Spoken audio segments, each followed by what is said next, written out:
ജയിച്ചതുകൊണ്ട്, യേശു ഭൂമിയിൽ വന്ന് ജയിച്ചതുകൊണ്ട് എല്ലാ വിശ്വാസികളും ജയിക്കണമെന്ന് തന്നെയാണ് ദൈവം ആഗ്രഹിക്കുന്നത്.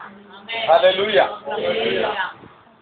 ഒരു കുഞ്ഞ് പരീക്ഷയിൽ മാർക്ക് വളരെ കുറച്ചും അഥവാ തോറ്റും കടന്നു വന്നാൽ ആ പ്രോഗ്രസ് കാർഡ് വാങ്ങിച്ചിട്ട് അമ്മ ദുഃഖിക്കും, അല്ലെങ്കിൽ അച്ഛൻ വിഷമിക്കും, അച്ഛൻ ചിലപ്പോൾ ദേഷ്യപ്പെടും, മക്കളെ അടിക്കും. ഇങ്ങനെ പല രീതിയിലാണ് മക്കളുടെ ജീവിതത്തിൽ നമ്മുടെ മനോഭാവം ഉണ്ടാകും. ഇതുപോലെ മക്കളായിരിക്കുന്ന, ദൈവത്തിൻ്റെ മക്കളായിരിക്കുന്ന, സ്വർഗീയ പിതാവിൻ്റെ മക്കളായിരുന്ന യേശുവിൻ്റെ മുമ്പിൽ പോകുമ്പോൾ പരാജയപ്പെട്ട അവസ്ഥയിൽ ഒന്നും പിടിക്കാതെ, പത്രോസിനെ പോലെ ഒന്നും ലഭിക്കാതെ കരയിൽ കടന്നു വന്നാൽ ഹല്ലേലൂയ, യേശുവിന് വിഷമമുണ്ട്. അപ്പോൾ യേശു പത്രോസിനോട് ചോദിച്ച പോലെ, മകനെ ഇന്ന് വല്ലതും പിടിച്ചോ, വല്ലതും നേടിയോ? അപ്പോൾ ദൈവത്തെ വിട്ടുകൊണ്ട് യേശുവിനെ മുൻനിർത്താതെ, യേശുവിന്റെ സാന്നിധ്യമില്ലാതെ നാം എവിടെയെങ്കിലും പോയാൽ അവിടെ പരാജയമായിരിക്കും. യേശുവിന്റെ ചോദ്യത്തിന് മുമ്പിൽ,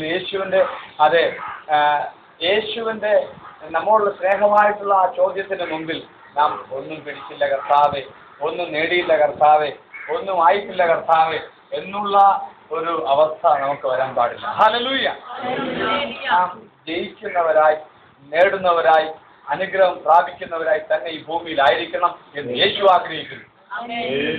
ഹല്ലേലൂയ. അതുകൊണ്ട് എല്ലാവരും ജയിക്കണം, എല്ലാവരും സന്തോഷിക്കണം, ദൈവമക്കൾ ഉയർച്ച പ്രാപിക്കണം, ദൈവമക്കൾ അനുഗ്രഹിക്കപ്പെടണം. എന്നും സാക്ഷിയിലും ദുഃഖത്തിലും നിരാശയിലും ആയിരിക്കുവാൻ യേശു ആഗ്രഹിക്കുന്നില്ല.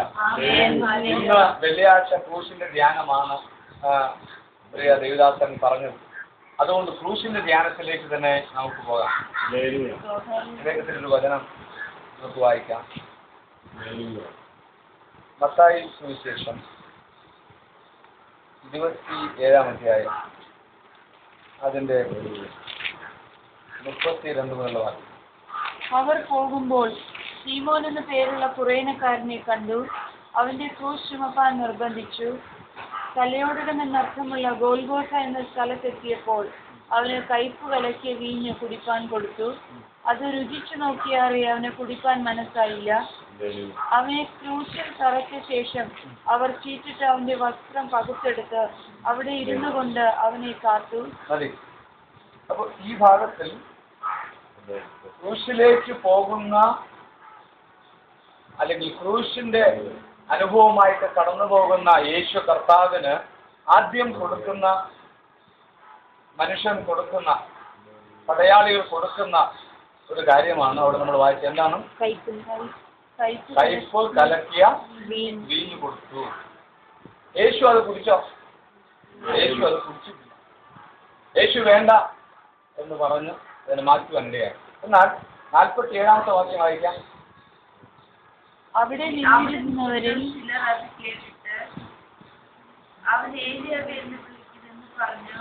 ഉടനെ അവൻ ഒരുത്തൻ ഓടി ഒരു സ്ട്രോങ് എടുത്ത് കുളിച്ച വീഞ്ഞ് നിറച്ച് ഓടത്തണ്ടിന്മേൽ ആക്കി അവന് കുടിപ്പാൻ കൊടുത്തു. ശേഷമുള്ളവർ നിൽക്കാം, ഏലിയാവ് അവനെ രക്ഷിക്കാൻ വരുമോ എന്ന് നോക്കാമെന്ന് പറഞ്ഞു. ഇവിടെ വീണ്ടും ക്രൂശിൽ കിടക്കുമ്പോൾ യേശുവിന് വീഞ്ഞ് കൊടുക്കുകയാണ്. അത് യേശു കുടിക്കുന്നു. ക്രൂശിലേക്ക് പോകുന്ന സമയത്ത് ക്രൂശിൽ കയറുന്നതിന് മുമ്പേ യേശുവിന് കൊടുക്കുന്ന വീഞ്ഞ് യേശു കുടിക്കുന്നില്ല, കയ്പ് കലക്കിയ വീഞ്ഞ്. എന്നാൽ ഇവിടെ യേശു ക്രൂശിൽ കിടന്നുകൊണ്ട് യോഹന്നാൻ സുവിശേഷം നമ്മൾ ശ്രദ്ധിച്ച് വായിച്ചാൽ അവിടെ കാണുന്നത്, യേശു കർത്താവ് ദാഹിക്കുന്നു എന്ന് പറയുക. എന്ന് പറയുന്നു, എനിക്ക് ദാഹിക്കുന്നു. ഈ ശബ്ദം കേട്ടിട്ട് പടയാളികൾ പുളിച്ച വീഞ്ഞ് യേശുവിന് കൊടുക്കുവാനിടയാണ്. യോഹന്നാൻ സുവിശേഷം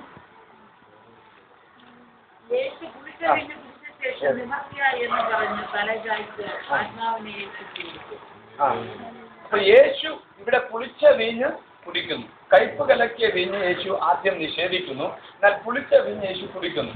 ശ്രദ്ധിക്കുക, ക്രൂശിൽ നാം കാണുന്നത് കുടിക്കുന്ന, അല്ലെങ്കിൽ പുളിച്ച വീഞ്ഞ് കുടിക്കുന്ന യേശു. യേശു ജനത്തിന് കൊടുത്തത് വളരെ നല്ല വീഞ്ഞായിരുന്നു. ആരും ഇതുവരെയും ഉണ്ടാക്കാത്ത വീഞ്ഞായിരുന്നു. എല്ലാവരും അത് നല്ല വീഞ്ഞ് കൊടുത്തിട്ട് പുളിച്ച വീഞ്ഞ് കൊടുക്കുമെന്ന് യേശുവിനോട് തിരിച്ച ആ കല്യാണ വീട്ടിലെ വ്യക്തി പറയുമ്പോൾ യേശു അവിടെ ഏറ്റവും നല്ല വീഞ്ഞ്, ഇതുവരെയും ആരും അനുഭവിക്കാത്ത വീഞ്ഞ്, നല്ലത് എല്ലാവരും നല്ല തൃപ്തമാക്കി കൊടുക്കുമ്പോൾ ഇവിടെ യേശുവിന് അവസാനം ജനം കൊടുക്കുന്നത്, ലോകം കൊടുക്കുന്നത് പുളിച്ച വീഞ്ഞ്. ഹല്ലേലൂയ. ഇപ്പൊ ക്രൂശിന്റെ അനുഭവം ഓരോ വിശ്വാസികളും മനസ്സിലാക്കേണ്ടത്, ചിലപ്പോൾ നാം നല്ല ഉപകാരങ്ങൾ ചെയ്യുമ്പോൾ, നല്ലത് മറ്റുള്ളവർക്ക് കൊടുക്കുമ്പോൾ, ക്രൂശിൽ കിടക്കുന്ന യേശുവിന്റെ അനുഭവത്തിൽ യേശുവിന് ലഭിക്കുന്ന പുളിച്ച വീഞ്ഞായി, ഇതുപോലെ നമുക്കും തിരിച്ചു ലഭിക്കുന്നത് തിന്മയായിരിക്കാം. ഹല്ലേലൂയ. തിന്മയ്ക്ക് പകരം തിന്മ ചെയ്യാതിരിക്കും. അതെ, പൗലോസ് പറയുക, എപ്പോഴും നന്മ ചെയ്തുകൊണ്ടിരിക്കും. നന്മയാൽ തിന്മയെ ജയിക്കുക. അപ്പോ ക്രൂശിനെ ധ്യാനിക്കുന്ന ഇന്ന് പകൽക്കാലം നാം മനസ്സിലാക്കേണ്ടത്, നമ്മുടെ മക്കളായിരിക്കാം, നമ്മുടെ ബന്ധുക്കളായിരിക്കാം, നാം സഹായിച്ചവരായിരിക്കാം, നാം വിദേശത്ത് അയച്ചവരായിരിക്കാം, നാം ജോലി വാങ്ങിച്ചു കൊടുത്തവരായിരിക്കാം, നാം ഭക്ഷണം കൊടുത്ത് വളർത്തിയവരായിരിക്കാം. ഇന്ന് നമ്മുടെ കൂടെ ഇരുന്നിട്ട് സന്തോഷത്തോടെ ഇരുന്ന് നാളെ ഒന്ന് തല പൊക്കുമ്പോൾ, നമുക്കെതിരായിട്ട് അവർ മാറുമ്പോൾ ക്രൂശിനെ ധ്യാനിച്ചാൽ മതി. ഹല്ലേലൂയ. യേശു കർത്താവിനെ ഓർത്താൽ മതി. പുളിച്ചവീഞ്ഞ് കുടിക്കുന്ന യേശുവിനെ ഓർത്താൽ നമുക്ക് വിഷമിക്കുവാൻ, നാം പ്രയാസപ്പെടുവാൻ, നാം ദുഃഖിക്കുവാൻ ആവശ്യമില്ല. ഹല്ലേലൂയ. യേശുവിന്റെ ക്രൂശിന്റെ പങ്കാളികളായി മാറുകയാണ്. നമ്മുടെ മക്കൾ, നമ്മുടെ ബന്ധുക്കൾ ആരെങ്കിലും ഇങ്ങനെയുള്ള അനുഭവത്തിൽ എതിരായി നാം അനുഭവിക്കുമ്പോൾ, എതിരായിട്ട് നമ്മുടെ മുമ്പിൽ വരുമ്പോൾ നാം അതിൽ വിഷമിക്കുവാൻ പാടില്ല, നാം അതിൽ പ്രയാസപ്പെടുവാൻ പാടില്ല. ക്രൂശിനെ ധ്യാനിച്ചുകൊണ്ട് ക്രൂശിന്റെ പിന്നാലെ യാത്ര ചെയ്യുന്നവർ ഇതിനെ യേശുവിന്റെ പങ്കാണ്, ക്രൂശിന്റെ ആ ഒരു പങ്കാണ് എന്ന് മാത്രം ചിന്തിക്കും. Praise the Lord. ഹല്ലേലൂയ. അടുത്ത്, യേശു കർത്താവ് കയ്പ് കലക്കിയ വീഞ്ഞ് കുടിച്ചില്ല. അവിടെ ഉദ്ദേശിക്കുന്നത് കയ്പ് കലക്കിയ വീഞ്ഞ് എന്ന വേദപണ്ഡിതന്മാർ പറഞ്ഞു, വേദന സംഹാരിയായ ചില ദ്രാവകം അതിൽ കലർത്തിയിട്ടാണ് ആ വീഞ്ഞ് കുടിച്ചിരിക്കുന്നത്. എന്നാൽ യേശു വേദന മുഴുവനും സഹിക്കുവാനാണ്, മനുഷ്യന്റെ പാപത്തെ മുഴുവനും ഏറ്റെടുത്ത് വേദന മുഴുവനും സഹിച്ചുകൊണ്ട് തന്നെ മരിക്കണം എന്ന് ആഗ്രഹിച്ചത് കൊണ്ടാണ് കയ്പ് കലക്കി അല്ലെങ്കിൽ വേദന സംഹാരിയായ ചില ദ്രാവകങ്ങൾ കലർത്തിയ വീഞ്ഞ് കുടിക്കാറ്. ഹല്ലേലൂയ. അപ്പോ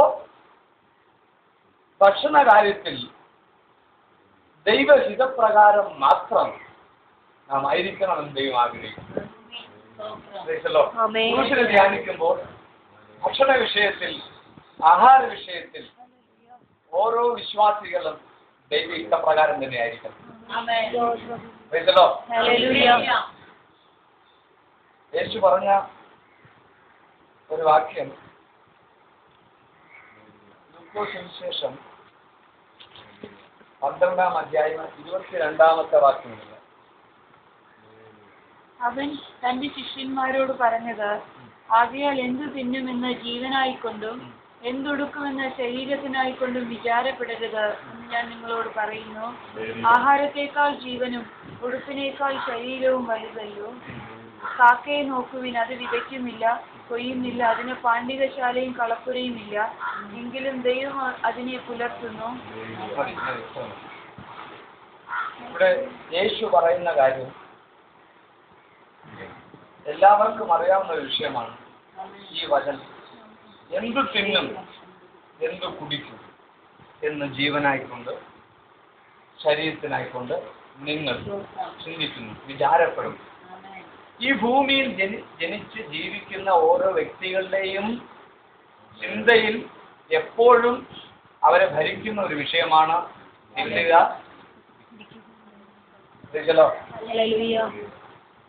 അപ്പോ ഭക്ഷണത്തിന് വേണ്ടിയുള്ള അധ്വാനമാണ് നാം പുറത്തിറങ്ങി ഒന്ന് നോക്കിയാൽ എവിടെയും കാണുന്നു. ഹല്ലേലൂയ. ഉടുക്കുവാനുള്ള വസ്ത്രത്തിന് വേണ്ടിയുള്ള, തിന്നുവാനുള്ള ഭക്ഷണത്തിന് വേണ്ടിയുള്ള പരക്കം പാറ്റിൽ മനുഷ്യൻ പല സ്ഥലത്തും ഇടറി വീഴുകയാണ്, പാപങ്ങൾ ചെയ്യുകയാണ്, പല നിലയിൽ മനുഷ്യനെ ഭക്ഷിക്കുകയാണ്. ശ്രദ്ധിക്കുക, ഈ ഭക്ഷണത്തിന് വേണ്ടിയും ചിലപ്പോൾ ചിലർ പറയാറുണ്ട്, ഒരു ജാൺ വയറിന് വേണ്ടി ഈ ക്രൂരകൃത്യം നിനക്ക് ചെയ്യേണ്ട ആവശ്യമുണ്ടായിരുന്നു. അപ്പോ ഭക്ഷണ വിഷയത്തിൽ ഇന്ന് മനുഷ്യർ എല്ലാം പാപത്തിന് അടിമകളായി പിശാചിന്റെ മക്കളായി മാറിക്കൊണ്ടിരിക്കും. എന്നാൽ ദൈവമക്കളായിരിക്കുന്ന ഈ ഭക്ഷണ വിഷയത്തിൽ, ആഹാര വിഷയത്തിൽ, അല്ലെങ്കിൽ നമ്മുടെ കുഞ്ഞുങ്ങളെ പുലർത്തുവാൻ, നമുക്ക് ഭക്ഷിക്കുവാൻ, നമ്മുടെ ജീവിതത്തിന് ആവശ്യമുള്ള ഭക്ഷണത്തിന് വേണ്ടി നാം ദൈവവചനം വിട്ടുള്ള വഴികളെ തിരഞ്ഞെടുത്താൽ, ദൈവത്തിന് ഇഷ്ടമില്ലാത്ത വഴികളിലേക്ക് പോയാൽ, ഹല്ലേലൂയ, ദൈവം അതിൽ ദുഃഖിക്കും. കാരണം ദൈവത്തിന് ഇഷ്ടമില്ലാത്ത പിതാവാം ദൈവം ഈ ഭൂമിയിൽ തന്നെ അയച്ചത് ഈ ലോകത്തിലെ പാവം ഏറ്റെടുത്തുകൊണ്ട് ആ കഷ്ടത വഹിക്കുവാനായിരുന്നു, ആ വേദന സഹിക്കുവാനായിരുന്നു. അതുകൊണ്ട് യേശു കയ്പ് കലർത്തിയ വീഞ്ഞ് കുടിച്ചില്ല. വേദന എനിക്ക് സഹിക്കണം, യേശു അത് ആ ഒരു തീരുമാനത്തിലായിരുന്നു. ഹല്ലേലൂയ. അപ്പോൾ നിന്റെ ഭക്ഷണ വിഷയത്തിൽ നീ അല്പം കഷ്ടപ്പെടേണ്ടി വന്നാൽ, ഈ ഭൂമിയിൽ അല്പം അധ്വാനത്തിൽ നീ പ്രയാസപ്പെടേണ്ടി വന്നാൽ, ഉയർച്ച ഉള്ള മനുഷ്യരെ അല്ലെങ്കിൽ സുഖിക്കുന്ന, സന്തോഷിക്കുന്ന മനുഷ്യരെ നോക്കിയിട്ട് അവർ തെറ്റായ വഴികളിലൂടെ നേടിയ സമ്പാദ്യവും ഭക്ഷണ വിഷയങ്ങളും നോക്കിയിട്ട് നീയും ആ തെറ്റിലേക്ക് തിരിഞ്ഞാൽ, താൽക്കാലികമായിട്ട് അല്പസമയത്തേക്ക് നാം ജീവിതത്തിൽ അങ്ങനെയൊക്കെ ദൈവ വഴിവിട്ട് സ്വന്തം വഴികളിലേക്കും ലോകത്തിന്റെ വഴികളിലേക്കും പോയാൽ, യേശുവിന്റെ ക്രൂശിനെ നാം നോക്കുമ്പോൾ അവിടെ അതിന് വിരുദ്ധമായ ഒന്നാകാം. യേശു സഹിക്കേണ്ട വേദന സഹിച്ചു. ഹല്ലേലൂയ. യേശു ചില പാനീയത്തെ നിഷേധിച്ചു. ഇതുപോലെ ദൈവഹിതമില്ലാത്ത ഭക്ഷണം, ദൈവഹിതമില്ലാത്ത സമ്പാദ്യം, ദൈവത്തിന് ഇഷ്ടമില്ലാത്ത ഒന്നും എനിക്ക് വേണ്ട എന്ന് നിങ്ങൾക്ക് നിഷേധിക്കാൻ കഴിയും. ഹല്ലേലൂയ. എന്റെ വേദന മാറ്റുവാനല്ലേ ഈ ഭക്ഷണം, അല്ലെങ്കിൽ ഈ വീഞ്ഞ് എനിക്ക് തോന്നുന്നത് ഞാൻ കുടിക്കണമല്ലോ എന്ന് യേശു. നമുക്കിപ്പോ അത്യാവശ്യത്തിന് കാശ് വേണമല്ലോ, അതുകൊണ്ട് വാങ്ങിച്ചു കളയാം.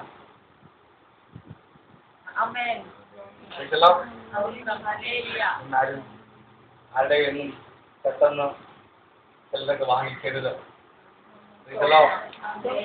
ഹല്ലേലൂയ. നമ്മുടെ വേദന, നമ്മുടെ പ്രയാസ ഘട്ടത്തിൽ പോലും ദൈവത്തിന്റെ വ്യവസ്ഥയും അല്ലാത്ത ഒരു നമുക്ക് വരാൻ പാടില്ല. ഹല്ലേലൂയ.